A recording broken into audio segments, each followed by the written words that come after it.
Estamos con un nuevo programa de preguntas y respuestas y damos la bienvenida a todos los que están presentes viendo el programa. La primera pregunta para el día de hoy viene de Josefina Villa y dice: estoy confundida, por favor ayúdeme a aclarar. Si Dios en los mandamientos dice no matarás, ¿por qué vemos en la historia de Israel que daba permiso para matar? Por ejemplo, cuando están en pelea la casa de Saúl y la casa de David en segundo de Samuel. Primeramente, Josefina, el mandamiento no es tanto no matarás. El mandamiento es literalmente no cometerás homicidio. El homicidio es matar voluntariamente a otra persona sin ningún tipo de razón. Por tanto, Dios prohíbe ese homicidio y dice no matarás. Pero Dios estableció la muerte de personas y de pueblos enteros a causa de su pecado y perversidad universal. Cuando el pecado creció de tal manera que corrompía totalmente el mundo, Dios envió el diluvio. Cuando Dios introdujo a Israel, Dios exterminó naciones de la tierra a las que Él había revelado la verdad durante años y se habían mantenido pecaminosamente opuestos a Él, cuando les había dado tiempo para rectificación.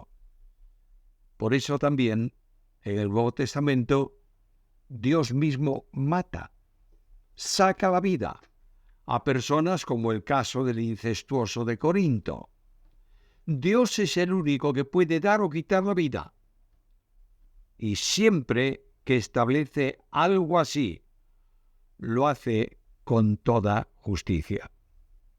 Josefina Villa, vemos que en el Antiguo Testamento que el rey David tenía muchas concubinas, incluso reclama que le traigan a Mical cuando ella tenía esposo, y sabemos que Dios manda tener una esposa y no aprueba el concubinato.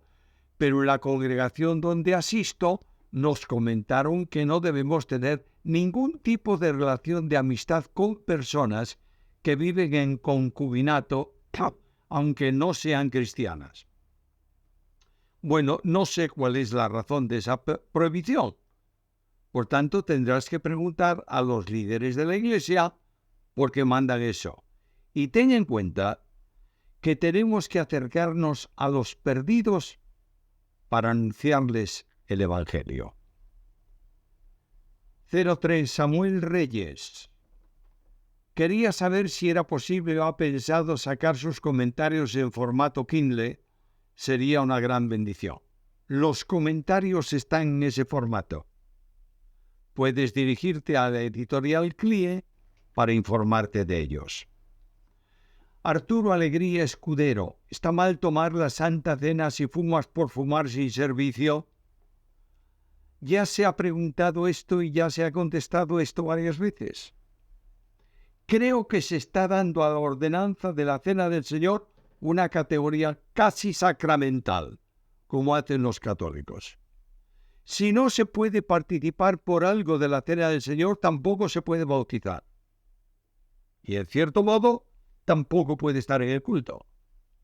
El fumar no es bueno, afecta al templo del espíritu que es nuestro cuerpo, es peligroso para la vida, etcétera, etcétera. Pero también lo son pecados que cometemos y que no confesamos y mantenemos ocultos para que no se descubra nuestra condición. Dejémonos de hacer como los fariseos, de ver asuntos físicos externos y comencemos a pensar en asuntos espirituales internos delante de Dios. Federico Poche Suárez, ¿qué opina con respecto a tomar medicamentos para la depresión? ¿O debo descansar en la voluntad de Dios? La depresión es una enfermedad psíquica que en un gran número de ocasiones no se puede solucionar si no es tomando medicación adecuada. Descansar en el Señor siempre, pero no solo en la depresión, sino en la enfermedad física. Y para la enfermedad física vamos al médico y tomamos medicamentos. Así también para la depresión. ¿Quiere decir eso que se dude de que Dios puede sanar? En absoluto. Dios puede sanar, lo creemos, siempre que Él quiera. Pero en nuestros días Dios ha dado la bendición de la ciencia médica y nos envía a ella para solucionar los problemas de las enfermedades cotidianas. Jesús viene. ¿Quién es el hombre para limitar el don apostólico? Para este tiempo es necesario, porque si hay falsos apóstoles, deben existir los verdaderos. Eso es la lógica del hombre. Si hay esto, luego debe haber lo otro. La Biblia enseña que el don de apóstol se dio a la Iglesia para revelar el misterio, asentar las bases doctrinales y orientar la fundación de iglesias. Hoy no hay revelación nueva, por tanto, no hay apóstoles, en el sentido de los apóstoles del Nuevo Testamento. Los que se llaman a sí mismos apóstoles son generalmente quienes quieren ejercer autoridad sobre personas y sobre iglesias sin ningún fundamento bíblico.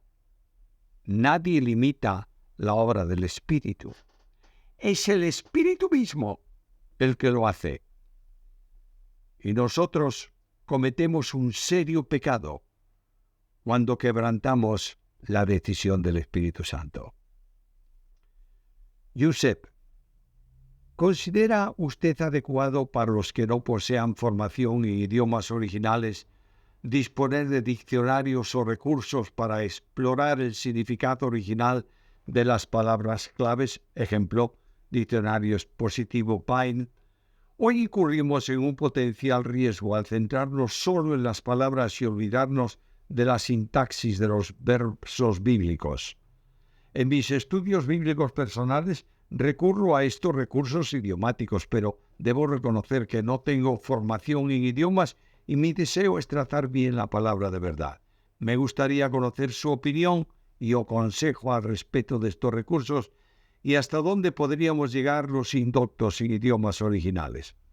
Estimado hermano, para usar un diccionario alemán hay que saber alemán. Para usar un diccionario inglés hay que saber inglés. Generalmente los verbos, ya que los estás citando, no están en todas sus formas en el diccionario griego. Se dan habitualmente los infinitivos para definir el sentido del verbo, salvo en concordancias muy especializadas que puedes encontrar los distintos modos del verbo, las designaciones de palabras, etcétera, etcétera. No está mal usar diccionarios numerados como el Strong o el Vine para ayudarse a entender alguna palabra. Pero hay mucho que comprender y estudiar en la Biblia sin necesidad de recurrir a los idiomas originales. Jairo Andrés Orjuela Albarracín. Hoy muchos predicadores hablan de enseñar todo el consejo de Dios. ¿Qué significa esto? ¿Qué temas abarca? Porque yo entiendo que Pablo máximo duraba 3 años en las iglesias y siendo así dio todo el consejo de Dios. Pablo usa esa expresión para que entendiesen que no guardó de revelarles nada de cuanto Dios le había revelado a él. No siempre Pablo estuvo 3 años en las iglesias. Además, él escribía en las epístolas el consejo de Dios. Para el tiempo actual sería enseñar el contenido de la Biblia a la congregación. Pero ojo, si nos ponemos a enseñar versículo a versículo, no sé si no vendrá el Señor antes de que la congregación haya repasado la Biblia. Tenemos que sintetizar, sistematizar, expresar verdades, etcétera, etcétera, para que la Iglesia conozca toda la Biblia, y esto es importante. Promovamos lectura de la Biblia para que todos conozcan los libros de la Biblia. Clementina B. Estoy estudiando la escatología del milenio y me gustaría preguntar sobre los tiempos a los que se refiere Zacarías 6, 12, 13, pues al estar en el estudio del milenio no lo entiendo. Mira, Zacarías está haciendo referencia al Mesías, quien en su segunda venida edificará el templo de Jehová y unirá dos oficios en él, el de rey y el de sacerdote, en su misma persona. Carlos Javier Reyes Álvarez, en Hebreos 6:18 dice, para que por dos cosas inmutables, en las cuales es imposible que Dios mienta, tengamos el fortísimo consuelo los que hemos acudido para asirnos de la esperanza puesta delante de nosotros. ¿Cuáles son esas dos cosas en las cuales Dios no puede mentir? Porque el texto no las aclara. Las dos bases inmutables son, la primera, la misma promesa de Dios, que Él hace y que hace siempre honor a su palabra. Dios es imposible que mienta, por tanto, cuando afirma algo, lo cumple. La segunda base del compromiso es el juramento interpuesto del que el escritor de la Epístola a los Hebreos ya habló anteriormente a esa cita que tú indicas y que certifica la garantía absoluta del cumplimiento de lo prometido. En las dos cosas es imposible que Dios mienta. Enrique Juárez Celmi, la predestinación está en la Biblia, por lo cual Juan Calvino enseñó lo que dice la palabra, que enseñó Pablo en sus cartas. Naturalmente que está en la Biblia. ¿Quién lo niega? Ahora bien, en todo el Nuevo Testamento la predestinación no tiene que ver con perdidos, sino con salvos. ¿Quieres un ejemplo? Solo uno, luego busca el resto. Romanos 8:29. A los que predestinó, a estos también llamó. Y también dice que los ha predestinado a los creyentes para ser hechos conformes a la imagen de su Hijo. Lo que es grave es confundir elección con predestinación. Y ese es el error de muchos de los llamados de la Nueva Reforma. Carlos Javier Reyes Álvarez, ¿podría por favor explicar el significado de Lucas 17:37, que dice que donde los cadáveres están, las águilas vienen, literalmente los buitres, es lo que debiera traducirse ahí?